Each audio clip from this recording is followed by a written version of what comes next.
नमस्कार, आप देख रहे हैं गुड न्यूज टुडे और शाम के 4 बज चुके हैं। ये वक्त होता है हमारे खास कार्यक्रम ये हुई ना बात का। मैं हूं आपके साथ अनंत भट्ट। तो कार्यक्रम में आज बात होगी डेंगू की। बरसात का मौसम है और बीमारियों का सीजन चल रहा है। सबसे बड़ा बचाव सावधानी ही है। इस बरसाती सीजन में सबसे ज्यादा केस डेंगू के आते हैं। दिल्ली हो या उत्तर प्रदेश, मध्य प्रदेश हो या बिहार, सभी जगह डेंगू के मामले सामने आ रहे हैं। ज्यादातर लोग खुद ही डॉक्टर बन जाते हैं और अपने हिसाब से इलाज शुरू कर देते हैं, ये सोचे बिना कि मरीज को डेंगू है भी या नहीं। क्या पता मरीज को मलेरिया हो या फिर चिकनगुनिया, क्योंकि ये तीनों बीमारियां मच्छरों के काटने से ही होती हैं। ऐसे में जरूरी हो जाता है कि सही समय पर डॉक्टरी सलाह ली जाए और डेंगू को मात दी जाए। आज इसी पर हम चर्चा करेंगे। खास मेहमानों का पूरा पैनल हमारे साथ मौजूद रहेगा जो हर पहलू पर हमारे साथ चर्चा करेगा। लेकिन चर्चा की शुरुआत करें उससे पहले ये रिपोर्ट आपको दिखाते हैं।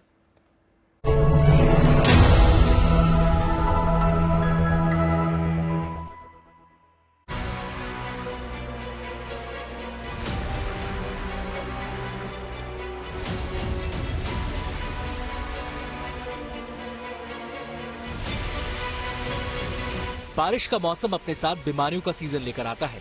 जगह जगह पानी भरने और गंदगी होने से मच्छरों का प्रकोप बढ़ जाता है। यही वजह है कि इस मौसम में वेक्टर बोर्न डिजीज सबसे ज्यादा फैलती हैं, जिनमें मलेरिया, चिकनगुनिया और डेंगू शामिल हैं। इस बार भी बादल जमकर बरसे हैं। देश भर में नदी नाले उफान पर हैं। आलम यह है कि बारिश और बाढ़ की वजह से देश के कई राज्यों में जल जमाव की स्थिति बनी हुई है और इससे मच्छरों से होने वाली बीमारियों का खतरा बढ़ गया है। बात राजधानी दिल्ली की करें तो अभी कुछ दिन पहले यमुना की लहरें सड़क तक आ गई थी। यमुना किनारे कई इलाके बाढ़ के आगोश में समा गए थे। इस बीच दिल्ली में डेंगू का खतरनाक डेंगू स्ट्रेन मिलने की बात सामने आई है।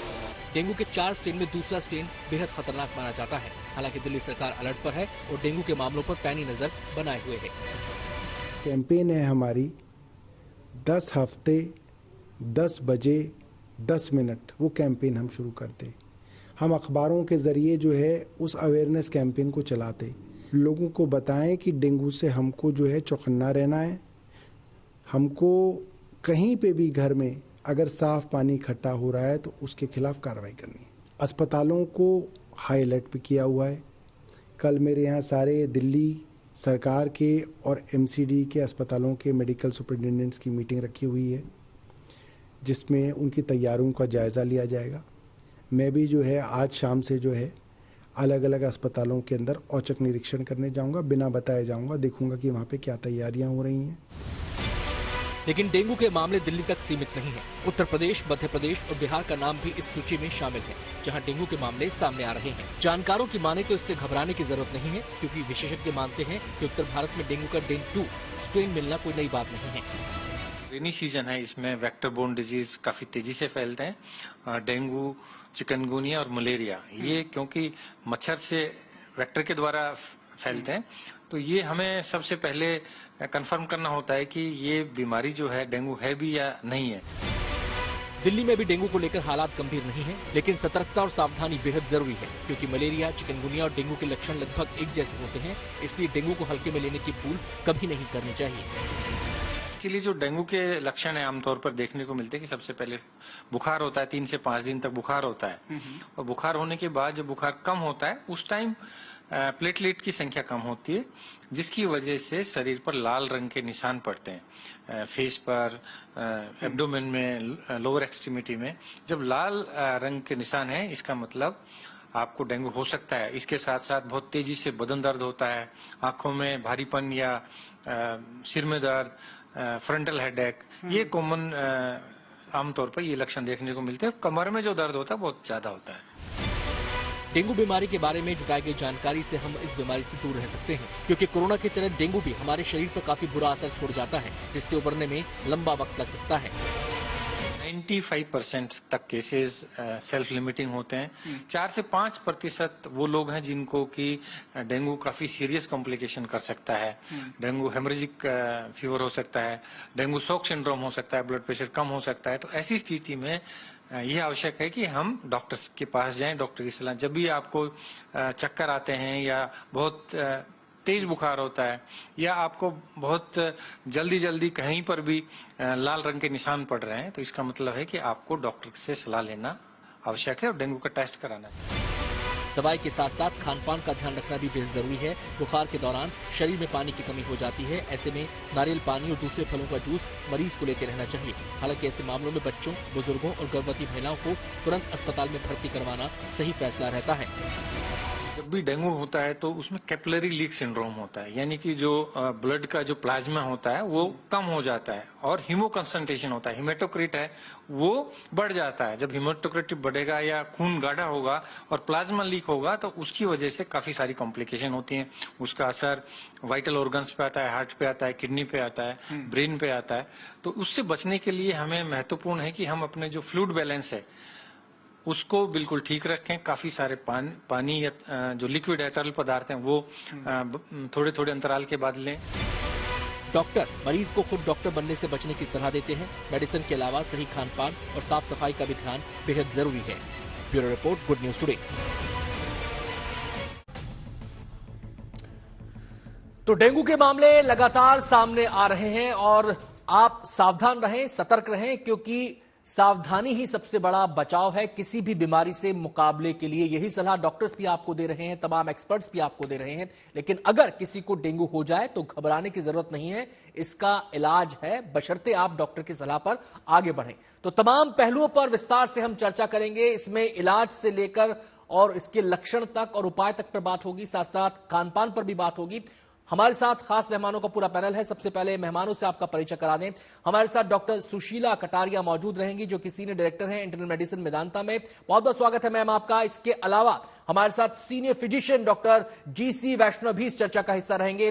डॉक्टर गीतिका चोपड़ा हमारे साथ मौजूद रहेंगी डायटीशियन के तौर पर। सभी मेहमानों का बहुत बहुत स्वागत है। सबसे पहले मैं सुशीला जी का यहां पर रुख करना चाहूंगा। सुशीला जी, जब जब डेंगू का सीजन आता है लोगों के मन में एक अजीब सा डर होने लगता है, क्योंकि एक वो दौर दिल्ली में लोग देख चुके हैं, देश के अलग अलग हिस्सों में देख चुके हैं जब डेंगू ने तांडव मचाया था।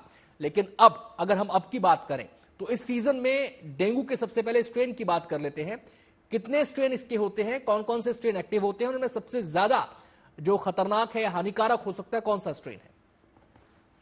देखिए, डेंगू आप जानते ही एक वायरस है और मोस्टली वायरल इन्फेक्शन जैसे एक ही बार लाइफ में होते हैं, पर डेंगू का क्योंकि इसके 4 तरह के स्ट्रेन हैं तो ये 4 बार हो सकता है, डेन 1, 2, 3 एंड 4। और इसमें प्राइमरी और सेकेंडरी इन्फेक्शन का भी रहता है कि किसी व्यक्ति को अगर एक बार इन्फेक्शन हो जाता है तो दूसरी बार जो सेकेंडरी इन्फेक्शन है वो ज्यादा गंभीर हो सकता है। और ऐसा पाया गया है कि जो इसका स्ट्रेन 2 है, जिसमें पहले किसी को 1 या 3 का हुआ होता है, तो उसमें कॉम्प्लिकेशन होने की जो इंसिडेंस है, जो चांसेस हैं, वो थोड़े ज्यादा होते हैं। पर कोई भी स्ट्रेन में 1% मोर्टालिटी डेंगू फीवर्स में हो सकती है, तो 1% भी बहुत ज्यादा होता है। तो बचाव इसमें सबसे ज्यादा अहम भूमिका निभाता है।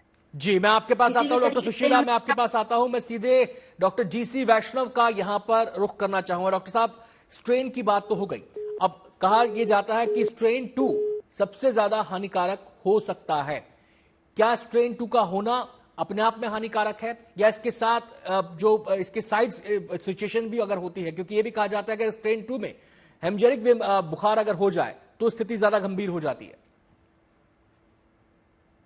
6 से देख रहे हैं डेंगू को, और ये देखा गया कि 9 जो स्ट्रेन 2 है, जिसको डेन वी स्ट्रेन 2 बोलते हैं, डेंगू वायरस,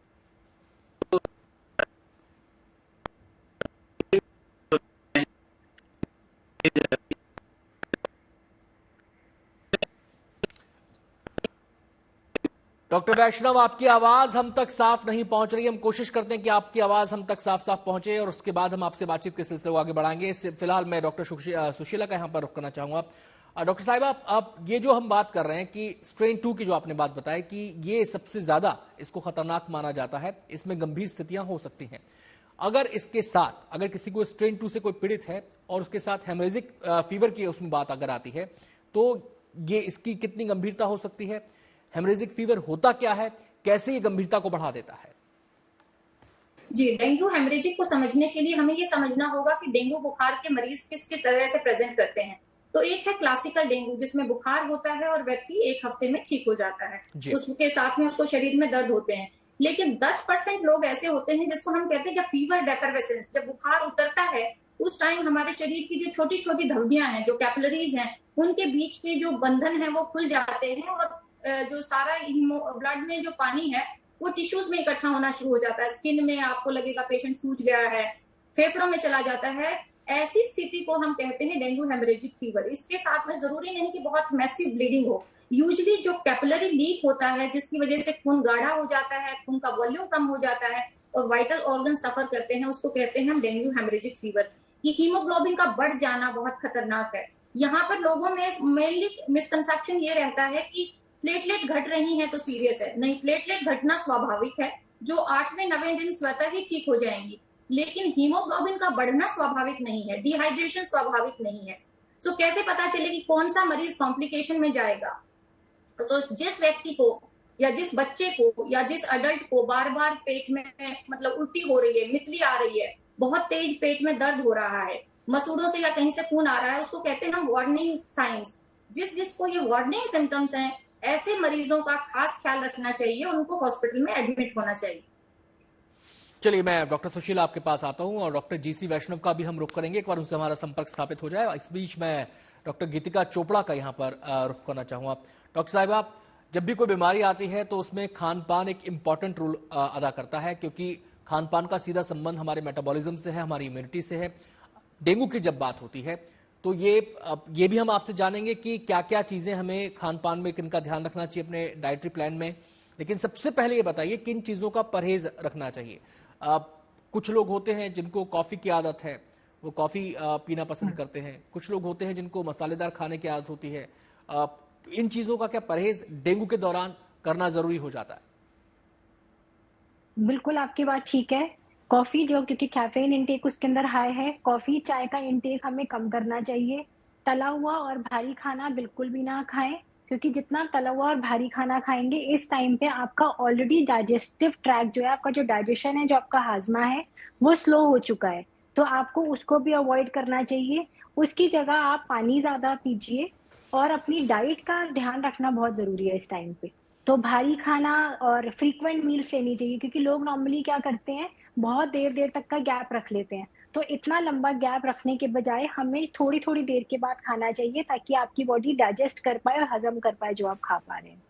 जी डॉक्टर, आपका फिर से आऊंगा डॉक्टर गीतिका आपके पास। मैं सीधे जीसी वैष्णव जी का यहाँ पर रुकना चाहूंगा। डॉक्टर साहब, अब मौसम है बारिश का, इस बारिश के मौसम में वायरल भी होता है, इस बारिश के मौसम में चिकनगुनिया भी होता है, मतलब वेक्टर बोर्न डिजीज काफी इसमें फैलती है।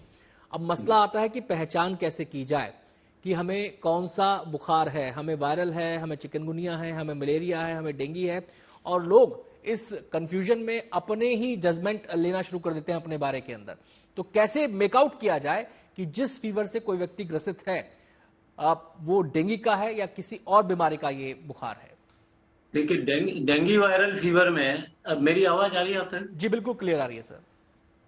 डेंगू वायरल फीवर के सिम्टम बड़े टिपिकल होते हैं। हाई ग्रेड फीवर होगा, सीवियर बॉडी एक, जॉइंट पेन, स्पेशली बैक एक, सीवियर बैक एक। पहले जब इसका नाम डेंगू नहीं था, इसको ब्रेक बोन फीवर बोलते थे, कमर तोड़ बुखार।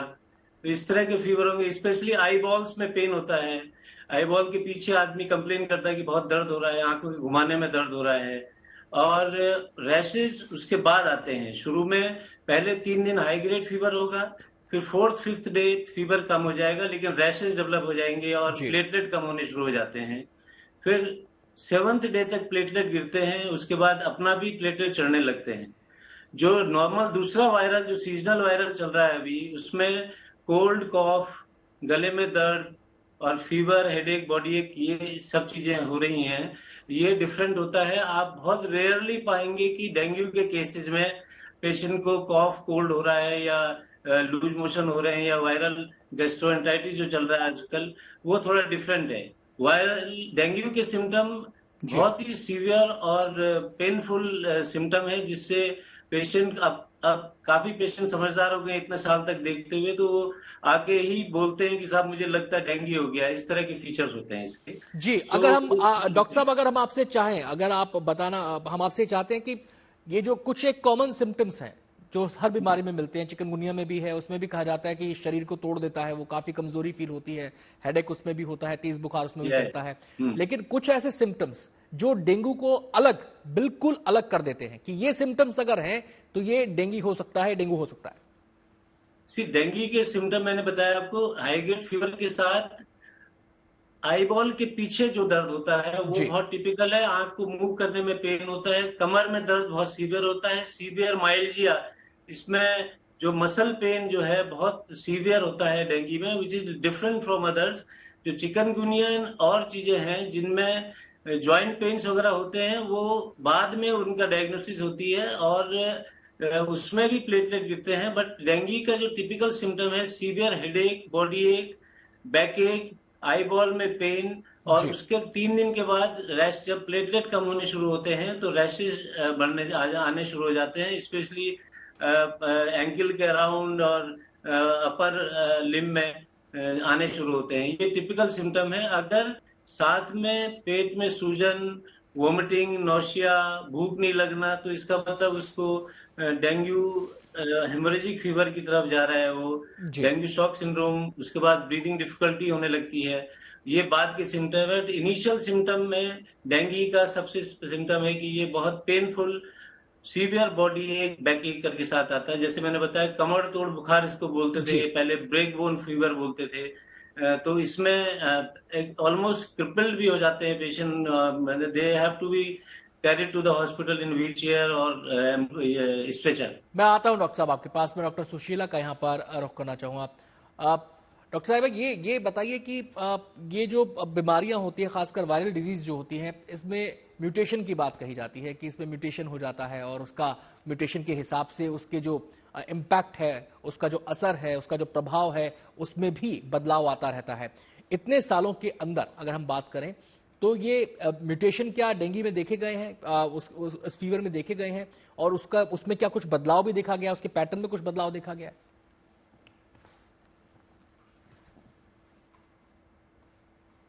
और ऐड करना चाहूंगी जो मेरे पुराने स्पीकर्स ने बोला। सो न्यूट्रिशन पे एक बहुत इंपॉर्टेंट बात यह है कि मोस्टली लोग किसी पेड़ के पत्तों को पीस के पिलाते हैं डेंगू के मरीज को, या किसी जानवर का जैसे बकरी वगैरह का कच्चा दूध पिलाते हैं।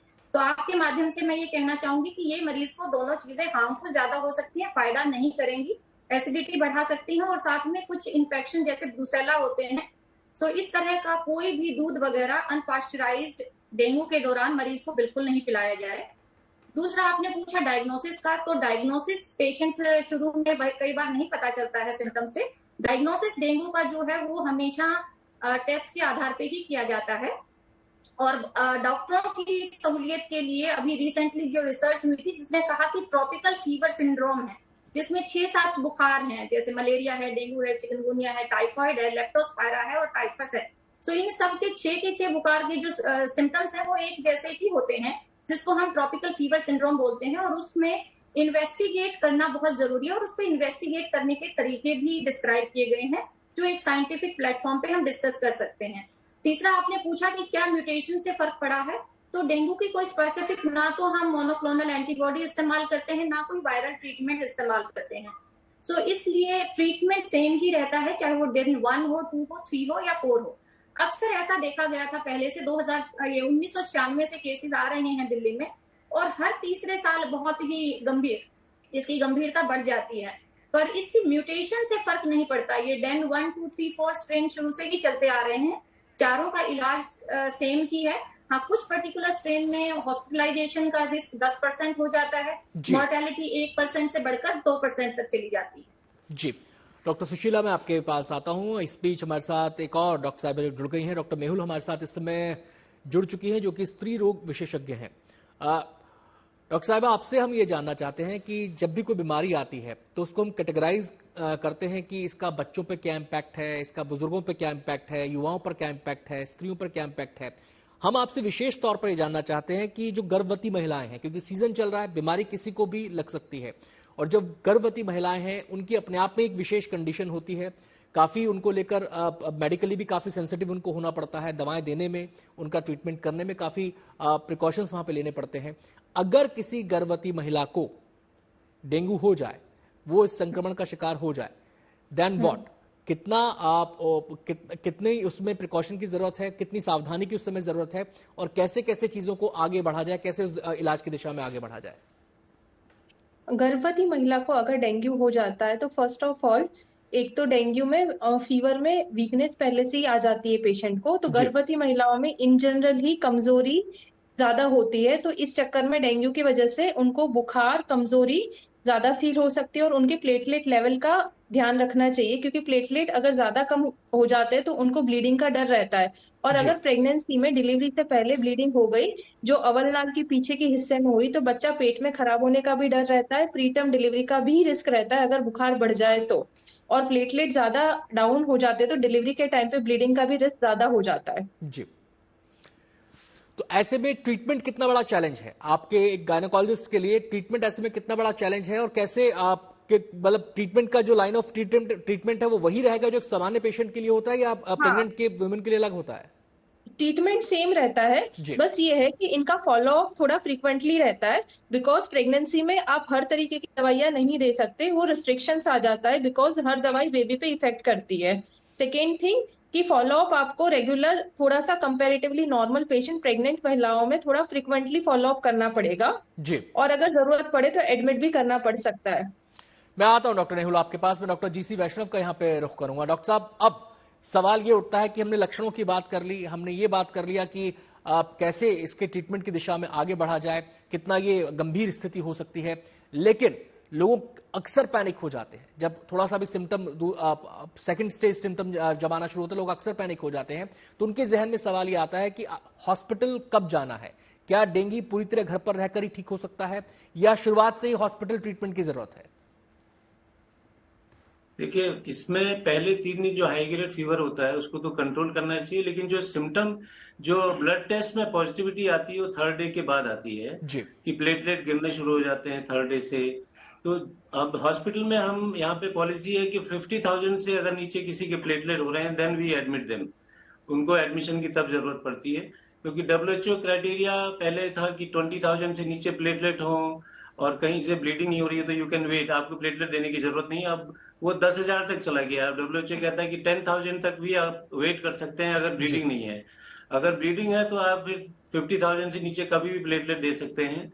और पेशेंट को एडमिट तभी करते हैं जब उसको इतने सिम्टम हो कि वोमिटिंग, खा नहीं पा रहा है, क्योंकि इसमें डिहाइड्रेशन, जैसे डॉक्टर साहब ने बताया, डिहाइड्रेशन बड़ी प्रॉब्लम है इसमें, क्योंकि हीमो कंसंट्रेशन होता है तो उसके लिए फ्लूइड इंटेक बहुत जरूरी होता है। अगर वो वोमिटिंग कर रहा है, खाना नहीं खा पा रहा है, तो उसको एडमिशन की जरूरत तब पड़ सकती है। अदरवाइज प्लेटलेट के बेसिस पे हम 50,000 से नीचे अगर है तब हम एडमिट करते हैं, या पेशेंट को ब्लीडिंग हो रही है तो हम एडमिट करते हैं। अदरवाइज उसको एडमिशन की जरूरत नहीं है। और काफी लोग नॉर्मली 7 से 10 दिन में सभी रिकवर कर जाते हैं। एक वीक जी, बहुत महत्वपूर्ण बात आपने बताई डॉक्टर जीसी वैष्णव। डॉक्टर साहब, लक्षण सामने आ गए, लेकिन ये पुख्ता करना भी जरूरी है, ये एकदम तय करना भी जरूरी है कि डेंगू ही है, और ये तय होता है टेस्ट से। अब सवाल ये उठता है लोगों के जहन में कि कितने टेस्ट इसके होते हैं, कौन कौन से टेस्ट इसके होते हैं डेंगू को सुनिश्चित करने के लिए, और क्या टेस्ट अपने लक्षण देखने के बाद खुद से ही करवा लें या टेस्ट को भी डॉक्टर की सलाह पे ही करवाया जाए, डॉक्टर जो टेस्ट सजेस्ट करे उसी को करवाया जाए? जी, डेंगू के का जो डायग्नोसिस है वो करने के लिए टेस्ट होते हैं। एक एंटीजन टेस्ट जिसको हम कहते हैं NS1 एंटीजन टेस्ट, और एंटीबॉडीज होती हैं IgM और IgG। सो जो NS1 एंटीजन है वो सीधा वायरस को डिटेक्ट करता है और ये पॉजिटिव होता है डे 1 ऑफ फीवर पे, क्योंकि वायरस आपके शरीर में जब आपको बुखार है उससे थोड़ी देर पहले से भी डिटेक्टेबल होता है। और जो एंटीबॉडीज हैं, क्योंकि वो शरीर की प्रतिरोधी क्षमता है, वायरस अंदर जाता है, बॉडी फाइट करती है, तो IgM एंटीबॉडीज 5 दिन के बाद नजर आती हैं और IgG एंटीबॉडीज हफ्ते के बाद नजर आती हैं और कई महीनों तक बल्कि कई सालों तक पॉजिटिव रह सकती हैं। जी। आपने कहा कि टेस्ट कब करवाएं और खुद ही करवाएं क्या? तो टेस्ट, जैसे हमने कहा कि शुरू में कोई भी बुखार ऐसा नहीं है कि वो डेंगू ही होगा, कुछ भी हो सकता है, तो डॉक्टर की सलाह से लें कि क्या सिर्फ उसी का टेस्ट करवाना है या कुछ साथ में और टेस्ट भी करवाने हैं। बार बार टेस्ट प्लेटलेट का ना करवाएं। कई लोग क्या है दिन में 2 बार प्लेटलेट करवा रहे हैं, 3 बार करवा रहे हैं, उससे कोई फायदा नहीं हो रहा है। सो जब डॉक्टर बताएं कि आपको कंप्लीट ब्लड काउंट्स करवाना है, अपना हीमोग्लोबिन करवाना है, जिस दिन करवाना है उसी हिसाब से करवाएं। खुद से बार बार करके आप अपना समय और पैसा और ब्लड तीनों जाया कर रहे हैं। चलिए, मैं आता हूं डॉक्टर सुशीला आपके पास। डॉक्टर जीसी वैष्णव का मैं यहाँ पे रुख करना चाहूँ। डॉक्टर साहब, एक आम सी धारणा है लोगों के बीच, जैसा कि आपने कहा कि प्लेटलेट काउंट्स को लेकर लोग बहुत घबरा जाते हैं और लोग जो है जैसे ही लक्षण आया तो खुद से प्लेटलेट काउंट करवाने के लिए, टेस्ट करवाने के लिए पहुंच जाते हैं। क्या प्लेटलेट काउंट का टेस्ट डेंगू को नापने का कोई पैरामीटर है? क्या इससे ये सुनिश्चित होता है कि डेंगू है या नहीं है? देखिए, कई वायरल फीवर है जिसमें प्लेटलेट कम होता है, लेकिन रेनी सीजन में जो फीवर होता है with all symptoms, high fever, body एक, उसके साथ अगर आपका प्लेटलेट भी कम है तो आपको डेंगू सस्पेक्ट करना चाहिए। और फिर उसके लिए जैसे डॉक्टर साहब ने बताया कि NS1 एंटीजन और IgM एलाइजा मेथड से कराएं। अगर वो पॉजिटिव आता है तो वो कंफर्म करता है कि डेंगू है। नाउ प्लेटलेट बार बार चेक करने से कोई फायदा नहीं है और डॉक्टर की सलाह यहाँ से लेनी जरूरी होती है कि प्लेटलेट कब आपको खतरे से नीचे, हम बताते हैं कि भाई इसके इस लेवल से नीचे अगर हो गया तो खतरा शुरू हो सकता है, वो 50,000 से नीचे है, क्योंकि 75,000 तक प्लेटलेट में इमरजेंसी सर्जरी परफॉर्म की जा सकती है। तो ब्लीडिंग जो स्पॉट्स आते हैं वो भी 75,000 के जब नीचे होता है प्लेटलेट, तभी ऐसे परब्यूरिक स्पॉट्स जिनको बोलते हैं वो स्पॉट्स नजर आते हैं। और एडमिशन की जरूरत तभी होती है अगर पेशेंट को ब्लीडिंग हो रही हो या उसको सिम्टम ऐसे हो रहे हो कि वो खाना पीना बिल्कुल बंद है, वोमिटिंग हो रही है, नौशिया हो रही है, तभी उसको एडमिट किया जाए। अदरवाइज 50,000 से नीचे जब हो तब वो एडमिशन की जरूरत होती है। एंड उसमें हम प्लेटलेट रिपीटेडली चेक करते हैं कि कितना तेजी से तो नहीं गिर रहा है। नॉर्मली मैंने बताया कि 3 दिन के बाद जब हाई फीवर कम हो जाता है तो प्लेटलेट गिरने शुरू हो जाते हैं और 5 दिन तक, ये 7th डे तक प्लेटलेट गिरते हैं। और जब फीवर कम हो जाता है उसके बाद भी प्लेटलेट गिरते हैं जी। और 7th डे के बाद फिर प्लेटलेट चढ़ने शुरू हो जाते हैं और 8th, 9th and 10th day तक आप प्लेटलेट आपका नॉर्मल लेवल तक आ जाता है और आप सिम्टम फ्री हो जाते हैं जी। उसके बाद पेशेंट को वीकनेस, मसल पेन वो काफी कुछ दिनों तक रह सकता है, 2 से 3 हफ्ते तक रह सकता है जी। लेकिन प्लेटलेट बार बार कराने की ऐसी कोई जरूरत नहीं होती है जब तक कि ब्लीडिंग नहीं हुई और जब तक डॉक्टर ने। 2 अहम बातें डॉक्टर GC वैष्णव ने यहाँ पर बोली हैं। पहली बात तो ये कि प्लेटलेट काउंट करवाकर, उसका टेस्ट करवाकर आप ये तय नहीं कर सकते कि डेंगू हुआ है नहीं हुआ है, और बार बार प्लेटलेट टेस्ट कराने का भी कोई फायदा नहीं है। पैनिक होने की जरूरत नहीं है, डॉक्टर की सलाह पर ही आपको टेस्ट कराना है। मैं डॉक्टर सुशीला से यहाँ पर एक सवाल और करना चाहूंगा। डॉक्टर साहिबा, आप लक्षण आने के कितने दिन बाद टेस्ट करवाना चाहिए?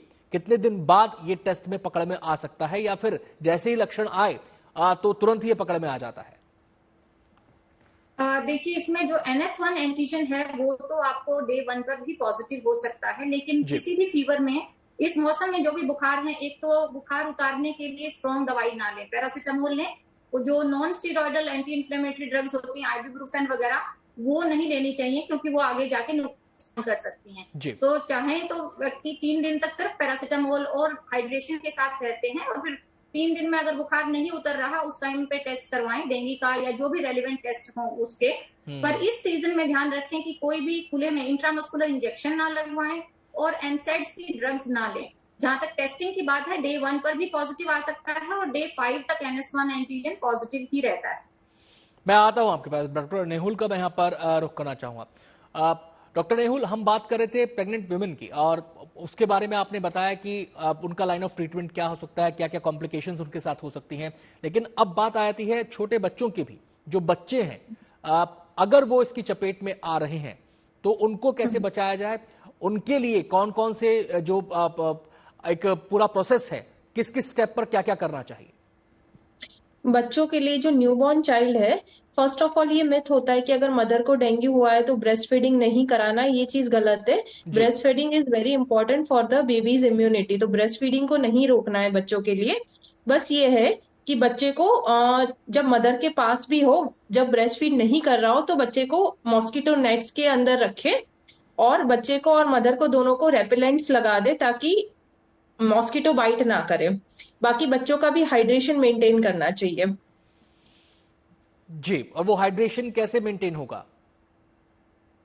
हाइड्रेशन मेंटेन में वही है कि फर्स्ट ऑफ ऑल तो breast feed, exclusive breast feed कराओ और उसके बाद एक पीडियाट्रिशियन की आप विजिट जरूर ले लीजिए।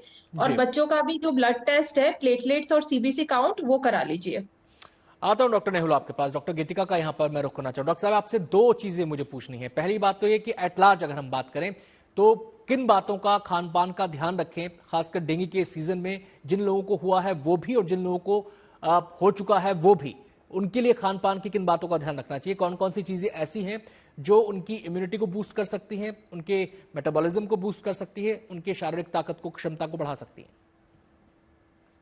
जैसे कि सब डॉक्टर्स बात कर रहे हैं कि बॉडी में डिहाइड्रेशन हो जाती है, तो जो मरीज होता है उसको नारियल पानी, ओआरएस का घोल, मौसमी का जूस, ऐसे लिक्विड इनटेक हाई रखना है बॉडी के अंदर। जो नीम होते हैं, नीम के पत्तों को अच्छी तरह से धोकर उबाल के छान के आप नीम का काढ़ा या नीम की चाय बना के पी सकते हैं। वैसे ही 2 या 3 गिलोय की जो डंडियां होती हैं वो लीजिए, उसको उबाल के छान के पीजिए। जौ का पानी आप पी सकते हैं, वो आपकी बॉडी में हाइड्रेशन और आपको जो कमजोरी हो रही है, जो आपको डाइजेस्टिव ट्रैक्ट में जो दिक्कत हो रही है, डाइजेशन में प्रॉब्लम हो रही है, वो उसको ठीक करेगा। जौ आधा घंटा उबालना है, उसको उबाल के छान के पीना है। जो प्लेटलेट काउंट ड्रॉप हो रहे हैं उसके लिए पपीते के पत्ते को अच्छे से धोकर 30 ml बॉईल करना है, उसको आप पीस लीजिए, उसको छान के उसका जूस बना के लीजिए। कमजोरी बहुत ज्यादा हो जाती है इस टाइम पे, तो सबसे इम्पोर्टेंट है कि बड़े बड़े मील्स की बजाय थोड़ी 2-2 घंटे के बाद खाइए, क्योंकि नॉर्मली मरीज को जो भूख है वो कम लगती है। तो आप शॉर्ट एंड फ्रीक्वेंट मील्स लीजिए, सब कुछ लीजिए डाइट में, खूब सारी फल सब्जियां लीजिए, विटामिन सी रिच फूड्स लीजिए, जैसे आपको लेमन लेना है, मौसमी, पाइनएप्पल, हरी सब्जियां, स्प्राउट्स, ब्रोकली, इन सब का इंटेक हाई रखेंगे तो आपके लिए बहुत अच्छा होगा। डॉक्टर गीतिका, एक जिस समय प्रकोप देखा गया था डेंगू का, तो उस समय एक बात कही गई थी कि प्लेटलेट्स को बढ़ाने के लिए गिलोय का सेवन किया जाए। आपसे ये जानना चाहते हैं क्योंकि ये एक आम धारणा सी बन गई है कि इसका सेवन फायदेमंद होता है। पहली चीज। दूसरी चीज, वो कौन सी ऐसी चीजें हैं हमारे खान पान में, डाइट में अगर हम शामिल करें जिससे प्लेटलेट काउंट बढ़ सकता है? प्लेटलेट काउंट के लिए तो गिलोय का सेवन बहुत इंपॉर्टेंट है। 2 से 3 गिलोय की डंडियां लेकर उबाल के छान के पीजिए, ये बहुत अच्छी चीज है। जो लोग ये नहीं कर सकते हैं तो गिलोय की टैबलेट्स भी मिलती हैं, रामदेव जी की सेंटर पे भी मिलती हैं आपको, वो बहुत बढ़िया है, वो लीजिए। प्लेटलेट काउंट इंप्रूव करने के लिए आप पपीते का पानी ले सकते हैं। आपको आयरन रिच फूड्स लेने हैं, जैसे आप चुकंदर, अनार, स्प्राउट्स, पालक को काट के रख लीजिए, पालक को हर सब्जी में अपने डाल लीजिए। स्प्राउट्स बहुत ज्यादा लीजिए। वेजिटेबल जूस ले सकते हैं आप, जो वेजिटेबल जूस बना रहे हैं उसके अंदर थोड़ा सा घिया डाल दीजिए, थोड़ा सा चुकंदर डाल दीजिए, क्योंकि नॉर्मली पेशेंट्स को ज्यादा खाया नहीं जाता।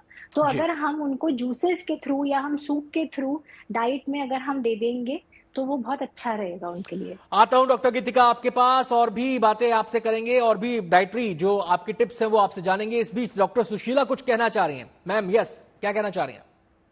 अब मैं ये कहना चाहती हूँ कि देखिए, प्लेटलेट बढ़ना एक स्वाभाविक घटना और बढ़ना ये सप्ताह के बीच का 7 से 8 दिन का काम है। अगर आप कुछ भी नहीं करेंगे तो भी प्लेटलेट बढ़ जाएंगी। और हम हर महीने कम से कम एक पेशेंट ऐसा जरूर देखते हैं जो आयुर्वेदिक किसी प्लांट के एक्सट्रैक्ट या उसकी गोलियों की वजह से लिवर टॉक्सिसिटी के साथ एडमिट होते हैं। सो ये मुझे लगता है किसी लर्नर्ड आयुर्वेदिक प्रैक्टिशनर की सलाह से ही लेना चाहिए। रैम्पेंट यूज ऑफ गिलोय और any other substance I would not encourage, मैं नहीं कहूंगी कि लेना चाहिए, क्योंकि उसके भी साइड इफेक्ट होते हैं। आप पढ़ सकते हैं कि गिलोय की वजह से कई लोगों के लिवर फेलियर भी हुए हैं। साथ में ये प्लांट्स एक्सट्रैक्ट, इससे एसिडिटी बहुत ज्यादा बढ़ जाती है। पेशेंट को, डेंगू पेशेंट को वैसे ही इतना नौशिया होता है, वो कुछ खा नहीं पा रहे हैं, तो बिटर लिक्विड्स पीने से उनकी एसिडिटी बहुत बढ़ जाती है। और मैं तो 25 साल से कम डेंगू पेशेंट्स के साथ डील कर रही हूँ।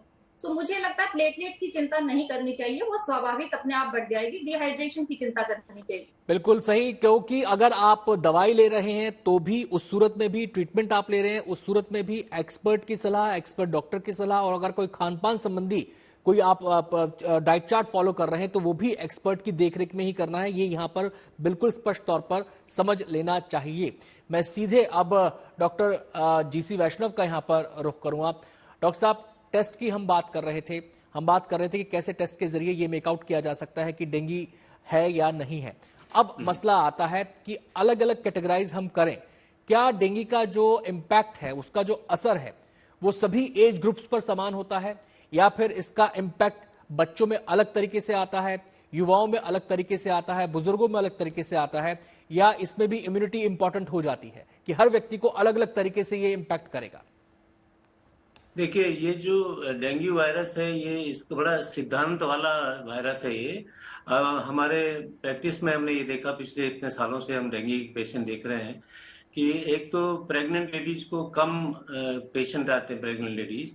इन्फेंट्स जो बच्चे होते हैं जो 1-2 साल के, उनमें भी कम होता है। और बहुत एल्डरली जेंटलमैन जैसे 80 साल से ऊपर वालों को ये कम मात्रा में होता है। ये ज्यादातर यंगस्टर और मिडिल एजेड लोगों में होता है जिनका एक्सपोजर दिन के टाइम बाहर होता है, क्योंकि ये डे टाइम में ये मच्छर ज्यादा काटता है और उसमें ही ये ज्यादा इन्फेक्टेड होता है। और मोटे लोगों में जो ओबीज हैं, ओवरवेट हैं, उनमें हमने कॉम्प्लिकेशंस ज्यादा देखे हैं जी। हमारा एक्सपीरियंस ये रहा है कि जिनको डेंगू शॉक सिंड्रोम या हेमोरेजिक फीवर या जो खराब डेंगू हुआ है, वो जो ओबीज लोग थे, जो मोटे लोग थे, प्लस जिनको मॉर्बिडिटीज थी, डायबिटीज वाले पेशेंट जो हैं, वो उनको ज्यादा ये मात्रा में पकड़ा गया। अदरवाइज ये मैंने मतलब जो नंबर ऑफ केसेज अगर आप देखें तो उसमें यंगस्टर और मिडिल एज के लोग ज्यादा इफेक्ट हुए हैं जी। लेकिन अब देखते हैं कि असर अगर मान लीजिए किसी भी एज ग्रुप में होता है तो इम्पैक्ट वैसा ही रहता है स्ट्रेन का, या फिर ये एज टू एज वेरी भी करता है? नहीं, जिसमें इम्यूनिटी कम होगी उसमें डेफिनेटली प्रॉब्लम ज्यादा होगी जी। तो वो ज्यादा सीरियस होते हैं।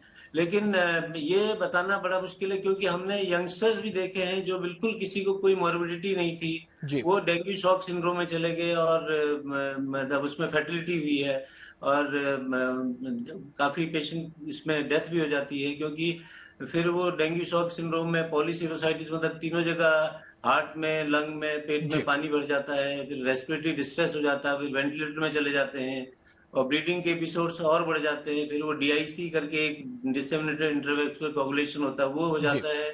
मल्टी ऑर्गन डिस्फंक्शन हो जाते हैं, मल्टी ऑर्गन फेलियर हो जाते हैं और फिर अल्टीमेटली डेथ हो जाती है। वो यंग पेशेंट में भी होता है, लेकिन जिसमें इम्यूनिटी कम हो डेफिनेटली उसमें ज्यादा खतरा होता है सीरियस होने के। ठीक है, डॉक्टर नेहुल का मैं यहाँ पे रुख करूंगा। डॉक्टर साहब, आपसे जानना चाहते हैं कि जो प्रेग्नेंट लेडीज होती हैं उनके खान पान की एक डाइट चार्ट उनका अलग हो जाता है, सामान्य महिलाओं से उनका खान पान अलग हो जाता है। अब इन केस कोई प्रेग्नेंट लेडी है, वो इस दौरान डेंगू का शिकार हो गई, वो डेंगू की चपेट में आ गई, तो उनका डाइट चार्ट क्या आप सजेस्ट करते हैं? क्योंकि उन्हें अपने साथ साथ अपने जो बच्चा है उसका भी ध्यान रखना होता है, उसके हिसाब से भी डाइट चार्ट को फॉलो करना होता है। क्या उसमें कुछ चेंजेस आते हैं या फिर सामान्य ही होता है वो? हाँ, डाइट चार्ट में कुछ अलग से चेंज नहीं होता, बस ये है कि आपको लिक्विड ज्यादा लेने, हाइड्रेशन को मेंटेन रखना है। अदरवाइज जो आप प्रेगनेंसी में जो routine diet chart, basically high protein diet follow करते हो, उसी को करना है। उसमें हाइड्रेशन एक्स्ट्रा एड ऑन करना है जी। और हाइड्रेशन के लिए आप क्या सजेस्ट करते हैं? मतलब आप फ्रूट जूसेस सजेस्ट करते हैं या फिर आप वाटर, जी, lemon water, juice, everything, any form of liquid. ठीक है डॉक्टर नेहुल, मैं एक बार फिर से रुख करूंगा डॉक्टर सुशीला का। डॉक्टर साहब, यहां पर आपसे ये जानना चाहेंगे कि ये जो डेंगू का सीजन आया है, ये कोरोना काल के बाद 2 साल हो गए कोरोना से बाहर निकले हुए, कोरोना का प्रकोप कम हुआ है। क्या आप देख रहे हैं कि कोरोना का कोई इम्पैक्ट डेंगू के साथ मिलकर कुछ हुआ है, या उससे कुछ जुड़ाव इसका है कि जैसे देखा कि कोरोना काल के बाद से दिल के मरीजों की अचानक संख्या बढ़ने लगी, अचानक लोगों को अटैक्स आने लगे, तो उसके ऊपर स्टडी भी हुई है। क्या कोरोना के जो पेशेंट रहे हैं उनको अगर डेंगू असर करता है, अगर उनको डेंगू होता है, तो स्थितियां वैसी ही रहती हैं जैसे पहले रहती थी, या कुछ बदलाव आपने देखा है?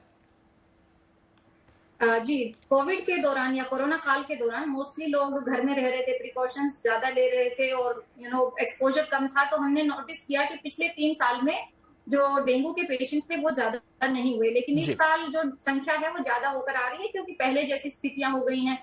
और अनफॉर्चुनेटली सफाई, सैनिटेशन और वाटर ड्रेनेज इतना अच्छा नहीं है कई जगहों पे जहाँ पानी इकट्ठा हो रहा है। लेकिन डेंगू का जो प्रकोप है वो कोई भिन्न नहीं है। जो लोग कोरोना से पीड़ित हो चुके हैं 1 बार, 2 बार, 3 बार या 4 बार, उनमें फॉर्चुनेटली जो डेंगू का जो स्वभाव है वो नहीं बदला है। वो बाकी मरीजों की तरह या पहले की तरह ही बिहेव कर रहे हैं।